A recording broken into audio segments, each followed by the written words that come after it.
Alright, so the photographer that I'm going to be talking about today is Germaine L. Krull. So this quote by Germaine L. Krull: "The camera need not invent, manipulate, or fool. It does not paint, nor does it imagine. The photographer is the witness of his time." So this quote embodies Germaine's view on photography. In her early career, she used photography to document the passing of time. She viewed photos as an instantaneous snapshot of the world around her. Germaine would say that she is the witness of her own time. Moving on to her biographical information, Germaine was born in 1897 in East Prussia. She moved around a substantial amount in her youthhood before finally settling in Munich, Germany in 1916. This was nearing the end of World War I and towards the beginning of the rise of the Nazi Party. She studied photography at a school in Germany, which had a very long name that I can't pronounce, but it's here on the slide. So after school, she traveled the world to 4 continents and became a political activist. In her later life, she got fed up with the world and ran away to live out the remainder of her life among Tibetan monks before passing away in 1985. Moving on to her photographic career, she was highly influenced by her early spouse, who was also a political activist. Shortly after leaving school, she opened up her own portrait studio in 1919 in Germany, but she was soon exiled from Munich, Germany in 1920. So she joined an anti-Nazi movement in 1921 doing documentary photography. 7 years later, in 1928, she was hired by Vue magazine, which jump-started her career as a renowned photographer. With her growing popularity, she was able to publish a photographic book that same year titled Metal, which documented industrial landscapes. She also experimented with photo collage, portraits, and self-portraits, as well as nudes. Germaine in her later career became known for her liberating photography in conjunction with the New Woman movement. So these first photos that we're going to look at are out of her book Metal, which focused on industrial photos and cityscapes. This book comprised of 64 images that documented the modernist iron giants. She viewed large structures, oftentimes from obscure angles. Some of the structures that she photographed were cranes, fire ships, buildings, railways, and much more. So as you can see from these photos, they're framed very well, and all of them contain a lot of lines. So even this one, which does contain a large curve in it, you can see by the linear windows and the wires, the guide wires that are going up and down, there are lots and lots of lines, usually pointing to the focal point of the photo, but they all are very linear. So some of the next photographs that she had are part of the New Vision movement, which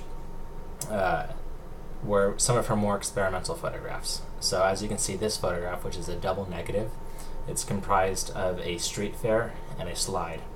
So both of these photographs go hand in hand in that at most street fairs you'd probably typically have a slide.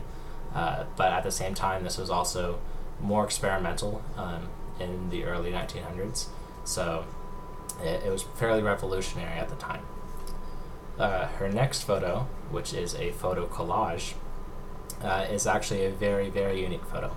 And I think that it's awesome in the way that the hands in this photo represent the subject who is portraying something with his hand. So it's kind of beautiful to see all these different hand gestures that they can make and all the different feelings and expressions that each of them contain. So moving on, we have this advertisement, which is probably one of her best photographs.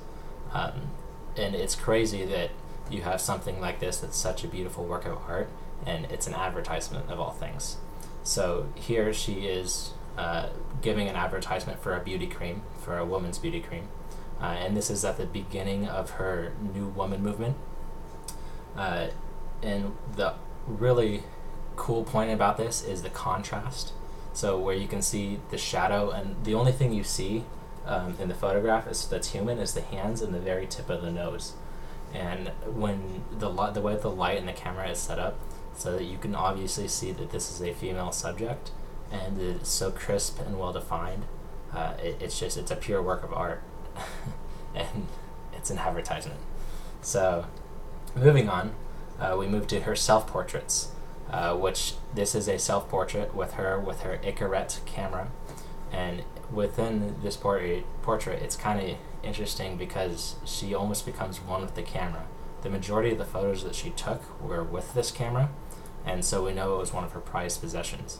But the way that the sight on the camera lines up with her face, it really represents how she is so tied with her photography.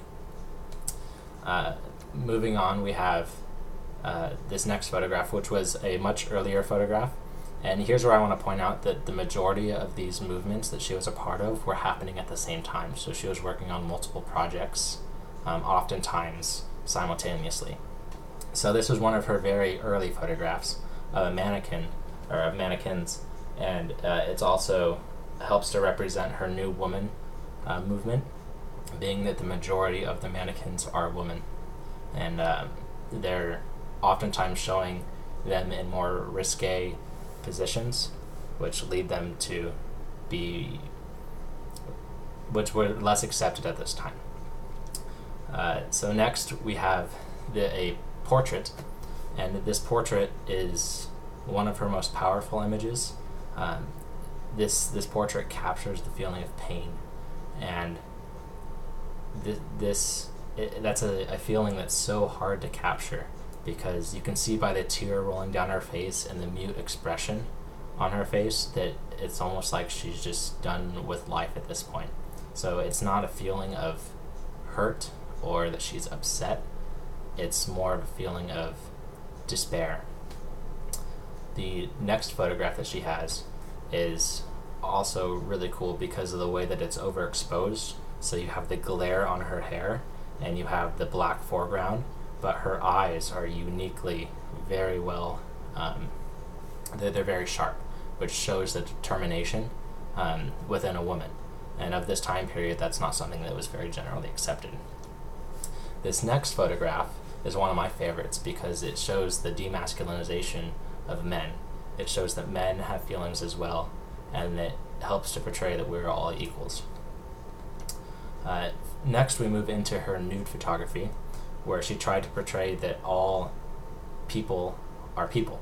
So here you have two people casually sitting on a bench together, and her nude photography was meant to portray the body as an art form rather than as anything sexual.